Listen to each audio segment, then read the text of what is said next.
Hi, everybody. Welcome back to Elevate with Antoinette. I'm Antoinette, and today we have a special co host, Jocelyn. But I'm going to let her introduce herself, and then we're going to talk about what elevating really means to us. And hopefully, you will get some uh, impact or mutual feelings from it. And of course, as usual, comment if you can relate or if you can't. We want to hear your point of view. But right now, we're going to introduce Jocelyn. Go ahead. Hi, guys. I'm a teacher, I'm a wife, I'm a sister, an aunt, and an aspiring writer. All right. So you guys heard that, an aspiring writer. We're definitely going to have to touch on that as well because we're here to elevate each other and we want to make sure we are able in the future to read some of Jocelyn's material and get her out there. And it always helps to have a cheer section to get you motivated. But now let's start with elevating and what it means to us. For me, I spoke about this before, but to elevate for me is just like moving up, like in whatever that looks like for you. Like for me, it was my mental health. I could not stay still or stay grounded anymore because my mental health was really struggling at one point, and I knew that I had to elevate out of where I was. So at one point, my main focus was getting better in my mental health. And from there, I wanted to elevate in my career. I mentioned before, I don't like to say I'm a politician because I'm not, but I do sit on a seat that would be labeled a political seat. But I'm a realtor, and sometimes that gets difficult when you're working for commission and you have your mental health is struggling. So then you don't work and then you don't eat because you didn't make any money. So it's like it was just a downward spiral for me. And I knew I had to elevate one area that will help me elevate the next one and the next one and the next one. Mhm. But what do you think? What does elevating in your life look like? I like what you said, and I think that it is very true that elevation does have like a full, almost full body effect of like spiritual, mental, emotional, physical, in career. It touches on our relationships as well. And so for me, elevation means like you said, taking that next step to get to a higher place.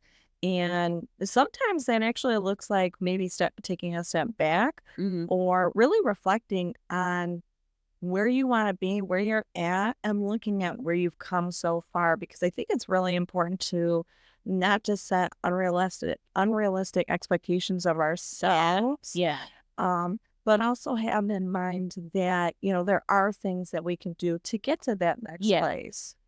Yeah. I like that with the not setting unrealistic expectations because sometimes, like, for instance, in real estate, if I sold, two homes a month last year, I should not set the expectation to sell 10 homes a month because when I don't meet that, I'm going to be sad.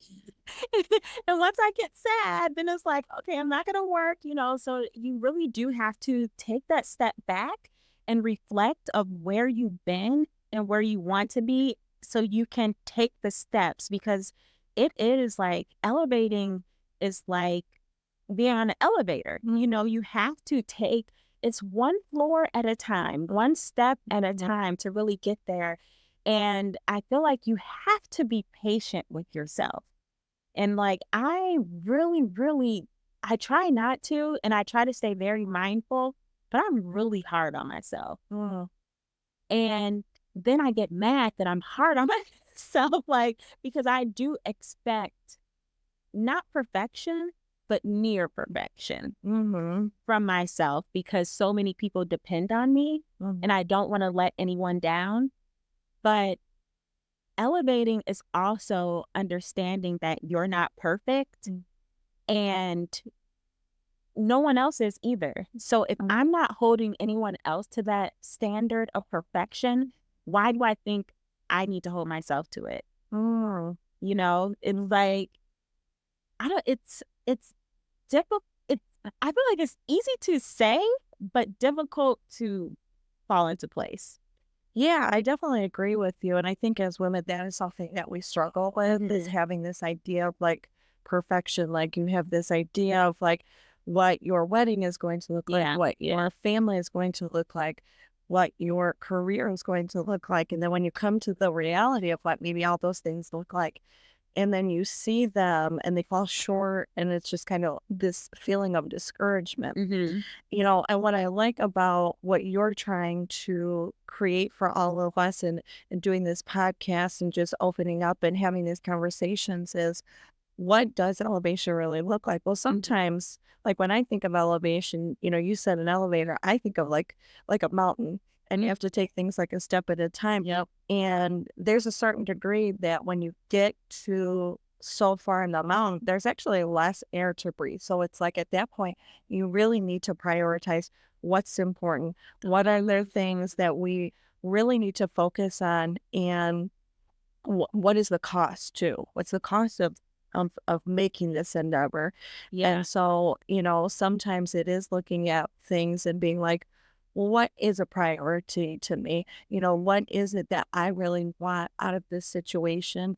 And not cutting that thing off and being done with it, but saying, okay, can I make this dream, this idea, this passion in a different way? Or can I be able to put it aside for now and come back to it later because it's still important Right. to me, Right. but maybe it's not something I can carry along right now. Yeah. That is important, the balance of it all. Because I say that there is no balance. I say this over and over and over again. There is no balance. But like you said, if you prioritize, you know that breathing is my number one priority. So, what do I have to set aside in order to make sure I'm still breathing? Like sometimes that balance looks like I'm choosing this today and sitting this to the side, and then maybe I can get back to this tomorrow. Mhm. And again, being patient with yourself and understanding that you can't do everything. Like I can't be at a commissioner's meeting and be showing houses at the same time. I'm one person. There's no, the balance is go to the commissioner's meeting maybe before show houses or on the weekend, so that is, that is my way of balancing, and it's also my way of elevating because I'm giving myself the space to choose both things and um not just being so hard on myself and saying, "You know what? I can't do it. I fail. I can only do this or I can only do that." Because s- in our purpose in life, it I feel like it looks vast. And maybe in God's eyes, he's like, this is it. But our steps to get there and to complete our purpose before this life is over in the human aspect can be so like wide ranged. Mhm. Like and I know that could be a big jump to some people, but your everyday, those steps and that um that mountain that we climb of life, it caught like you have to elevate in order to get to the top of that mountain. And for me, the top of that mountain is fulfilling my purpose. Mhm. Mhm. So, and I like that's a lot. And but I feel like that's okay. Like that's how my mind thinks. Sometimes it goes from small to really big to like, and it's not, what are you doing? And that's probably why I get so hard on myself too, because I do that. Like, oh, I need to make 20 calls I need to sell $1 million house. Like, how did you get there? How did you get there? But at the same time, our goals need to stay in the back of our head, Mhm. you know? And our my goal of reaching a certain number of homes sold is not my ultimate goal. Like my ultimate goal is to fulfill my purpose here on earth, but my yearly goal is to sell 24 homes. you know. But I think in keeping that goal, like, work with me, God, like keep me on the path to my purpose. But also like show me that I'm on the right path. I'm on the right elevation to fulfilling my purpose. And I'm with everything in me, I feel like my position as a commissioner and me helping people reach goals in their life of owning a home, I think that's all intertwined because when I try to leave one, it pulls me right back in, Mm, you know? mhm. So I don't know. Y'all may think I'm crazy. Well, I don't think you're crazy, but I like what you said that it's like you have this dream and those goals need to be in the back of your mind. And, again, putting aside this idea of perfectionism, when we do have these goals in mind, I think they actually become more attainable when Mhm. we set aside perfection because we're focusing on the main mission, what we're really going towards. And so if something, along the way comes along, but it's not necessarily like integral Mhm. and part of the overall goal, then maybe it's a good thing to be able to say no to or set it aside, say, I've done this for so long, but it's not working towards Right. this goal anymore. And so I think it's so important to stay a dreamer though. I like that. Because otherwise I think we can become really just disappointed, and that disappointment can set in within us. Yes. How would you advise someone to stay a dreamer? You know, I think that that's a great question. I don't know if I'm the best person to answer that because I've only just started to realize how much I'm not a dreamer. So it's a struggle but I know for a friend of mine and I were talking, and she's a very determined person, and she has dreams really big. And for me, it was inspiring to watch her. And it was also a challenge for me as well to say, this is an area I want to grow in. I don't know how to get to that point right now, but because my friend is kind of in that place already, what's great is I can come alongside of her and just kind of watch her in her journey. Yeah, and glean her.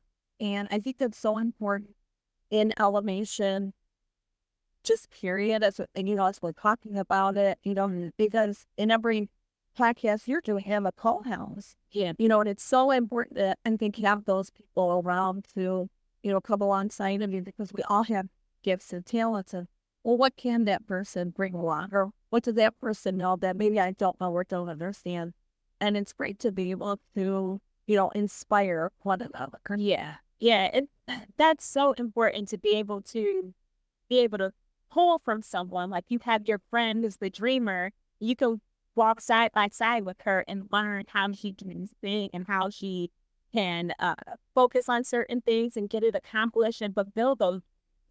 And like to have someone like that, I think will help you attain your goal of being a dreamer and accomplishing those dreams. And one thing that you said that just came back to me because I absolutely love it and I use it because I stole it from you is being fluid. Like we talked about setting things aside and balancing. And you were telling me like being fluid is accepting the change of things and like you may have an expectation but that door may close or it may look a certain way that you didn't expect it to look and that's okay and if you have to stay fluid and go with the change like how for you how have you experienced that like I know with being a teacher an aspiring writer how has being fluid helped. So I feel like it has really cultivated because of my job as like the Lord really knew what he was do. I needed there. there were some things I needed within me that if I didn't work with kids, that just weren't going to happen. And so watching them, it's so interesting because it gives me just such a perspective of how God views us. Yeah. Yeah. Yeah, just his love for us, his compassion for us, and his understanding, his forgiveness, but also, at the same time having, these firm boundaries of safety and protection as well. But for me, as I'm teaching, it has been, I really feel like cultivated in me this idea of being fluid because I need to be able to put aside, some things maybe that I have some expectations, uh, some maybe standards, and not to say that I don't want my kids, to elevate Right. and, get to the next step, but if there's a moment of crisis with them, maybe they're struggling and having a hard time, you know, what my expectation is at that moment is that doesn't work what's going on with that. So I really have to be able to put that aside or maybe view it in a different perspective and say, this is not working. So how else could I attain this goal that I have for them? Right. Is this a realistic goal? Yeah. So I think there are times when reflection needs to come into that as well. I think that's a huge part of fluidity is being like, is this working? Could it be done better? Mhm. Is there somebody else maybe that knows more than me? So Yeah. I can ask, hey, I have this person that they are better in doing this. Maybe I could go to them and ask, hey, I saw you doing this. How did you do that? How do you think that I can attain this where I'm at? Yeah.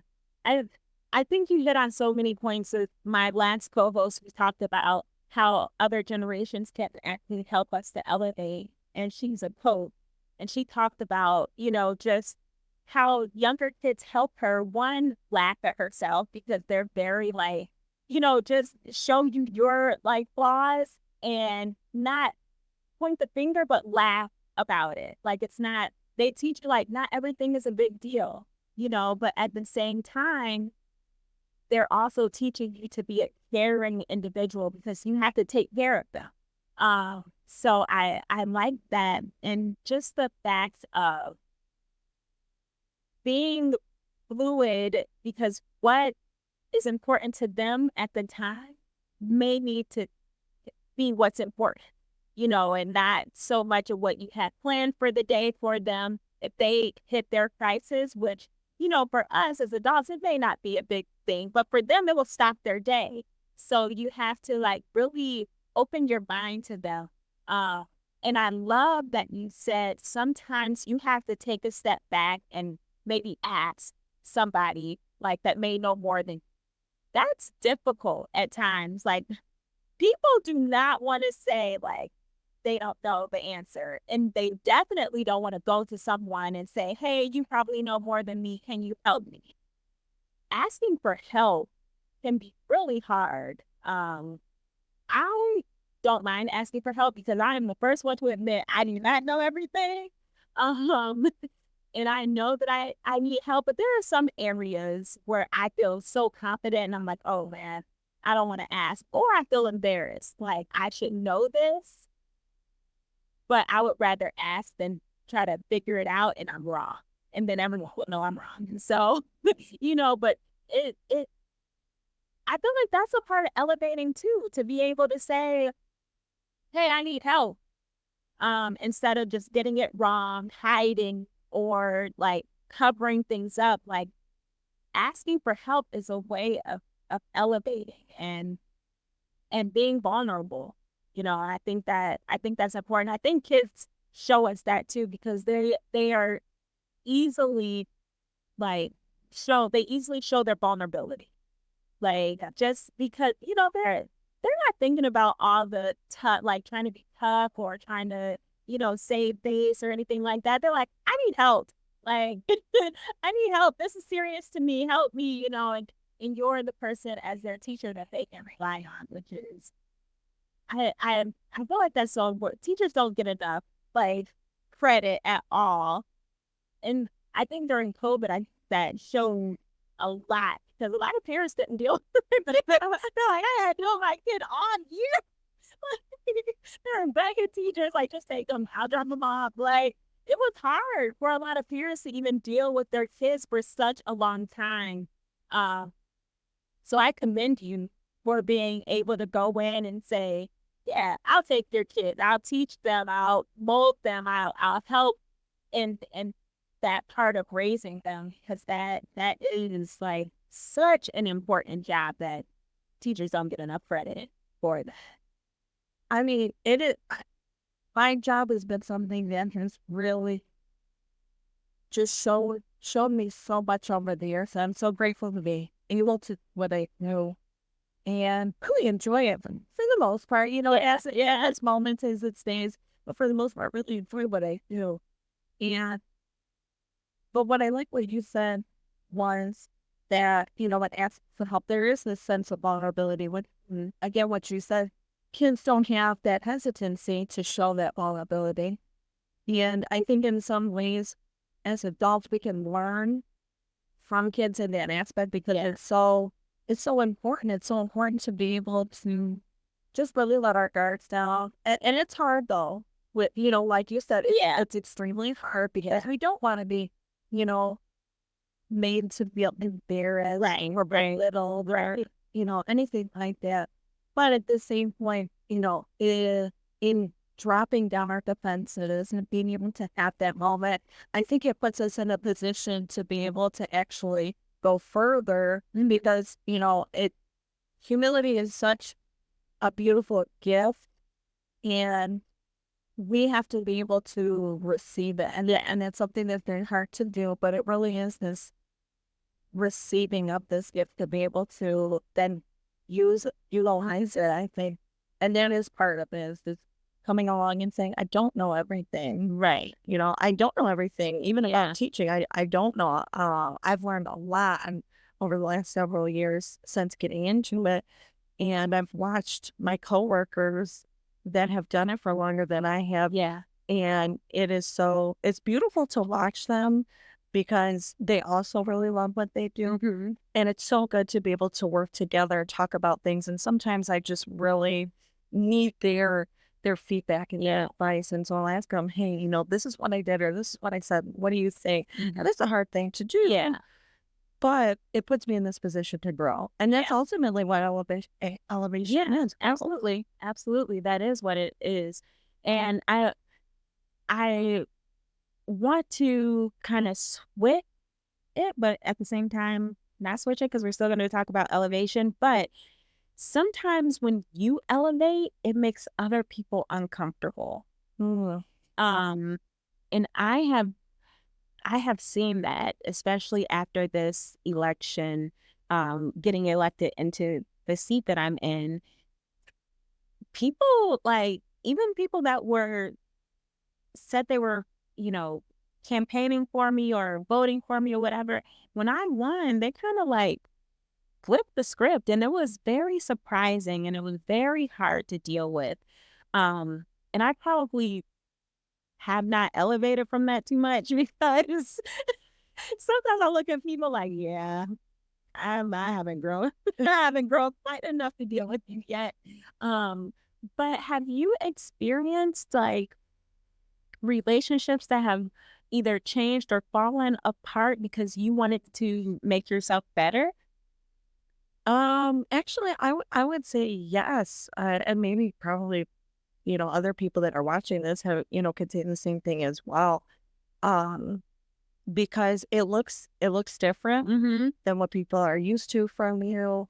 And now it's like maybe you're being, you know, selfish by, you Yep. know, maybe putting up certain boundaries Yes, yes. and also just wanting something more. And I think that growth sometimes can make people around us in relationship with us a little bit nervous Mm, because it's like, oh, okay, well, does that mean I'm going with you? right, Does that mean I have to change too? right, right. So it being in relationship with people that are going towards, you know, Mhm. are working towards elevation and just elevation ourselves.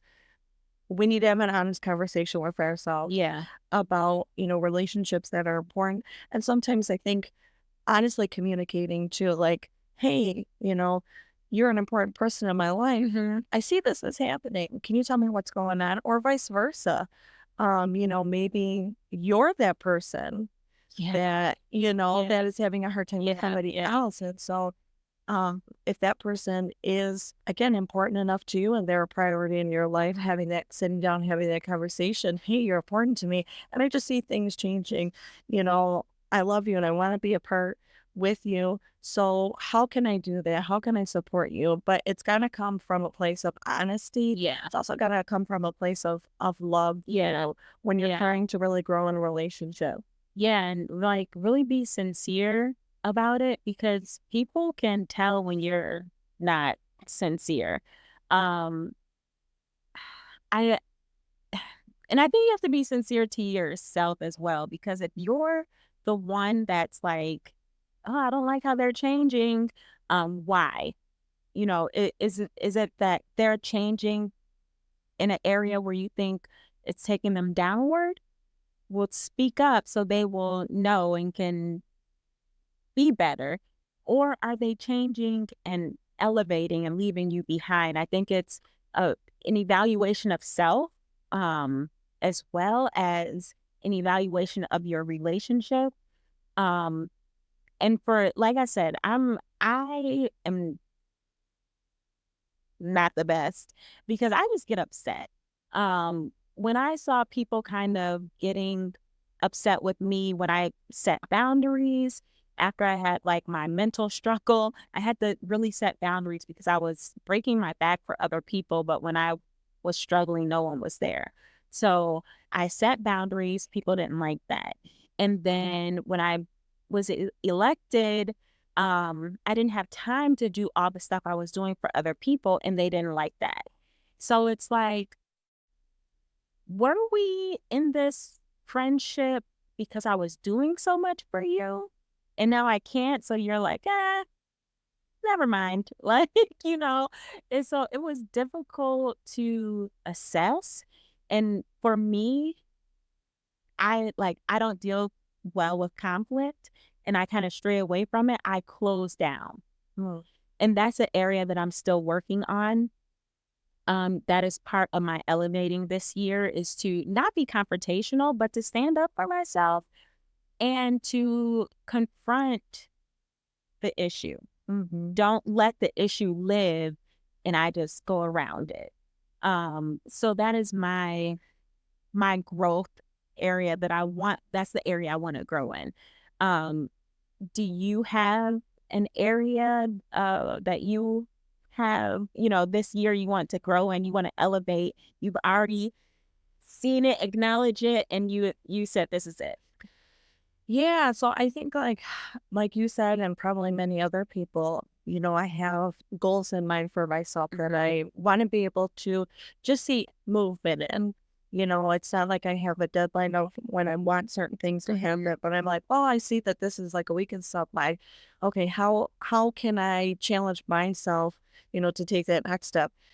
And so one of the areas is in my writing, prioritizing, just working at it more. And and that's one of my expectations of myself that I'm kind of like, oh, I'm gonna write, even if it's just complete like a mess. Yeah. And even if it doesn't make sense, it's Mhm. not that great. I'm just gonna allow myself that process to be able to go in there and just put, Right. my passion um down into words. And then the other probably goal I would say that I have real, like growth area, as you stated so poignantly, is for myself that I'm going to step into new areas where I'm not very comfortable.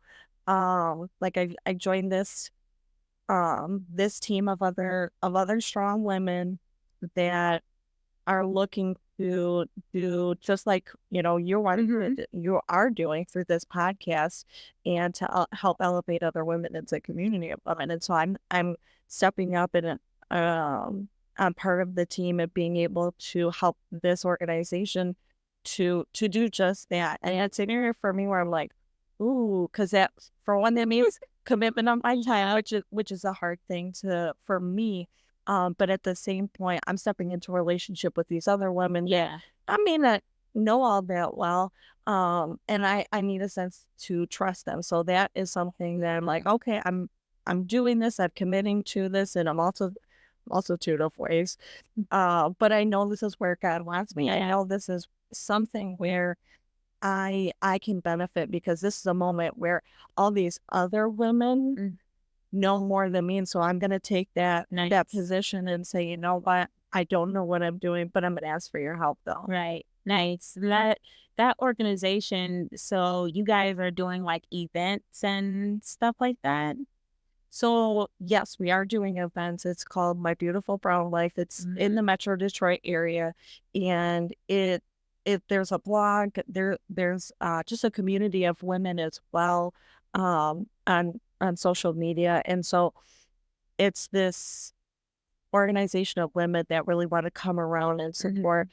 authentic friendships, the sense of honest self love, Yeah. and just being able to elevate together. Yeah. So Yeah. that's really what we're looking to do, and we're starting off this year really strong. Good. How can we find out more about this group?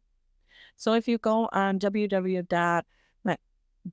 www.beautifulbrownlife.com, you'll be able to find out more information about any upcoming events. The blog is on there and how to connect further with either people in the community or people in Right. leadership.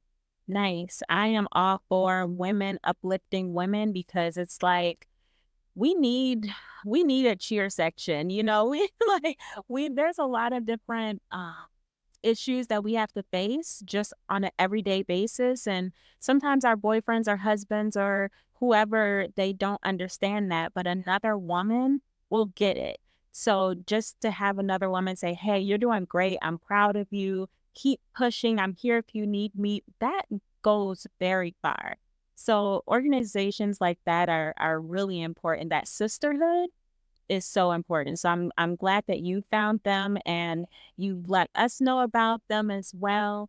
And we're definitely going to be cheering you on, like for your writing. I think you said you're going to be writing even if it doesn't make sense, and that's great because watch when you're putting everything together, you're gonna go back to this one part like, "Oh, it does fit in." Like, it didn't make sense this day, but 2 months later, it fits in perfect. Like, that that is going to be everything's gonna fall into place, and I, for one, am just excited to see the outcome of all your hard work and your dedication, and I'm already proud of you, so I feel like I need to set some more goals. but like our goals, what I love about this podcast is we can come together, we can cheer for each other, and we do not have to compete. Like there's no competition, there's just encouragement and love and just like being proud of one another just for making it through the day. I'm glad that you made you made it through the day. I made it through the day. It's just like that's something to like say, hey, you did good. You did good today. Like I did not yell at my husband today. I didn't yell at my kids. The day is not over, but I didn't yell at them. So I'm winning. Like I'm winning today. Like I feel very mellow. Even though it snowed, I had to shovel twice. Um but I still feel good. I'm grateful and I'm thankful for where I am right now. Um and I'm grateful and thankful for you for just spending this time with me. I will let you guys know this is the second time we've done this. The first magically like deleted. You could hear us in the beginning. The middle kind of got deleted and it came back and then deleted. It was very strange. But I said we have to do this again because it just what we had to talk about, I felt was so important. And we are just looking for all of you to elevate and to pull more from yourselves for yourselves and just allow this community of sisterhood to cheer you on and just I feel like as we go up this mountain, we can always leave a hand out so we can pull up another sister. So, and that's what this is about. So, thank you for coming. I hope you enjoyed yourself, and I hope that you will come back and talk on another topic of elevation with us and let us know how your writing is going. Well, thank you. I have loved it, and I really like that this is true elevation because it does, like you said, it is inclusive, and that's really what elevation is. So Yeah. thank you so much for including me today. I'm so excited. I'm just glad you were willing to come back because we've talked like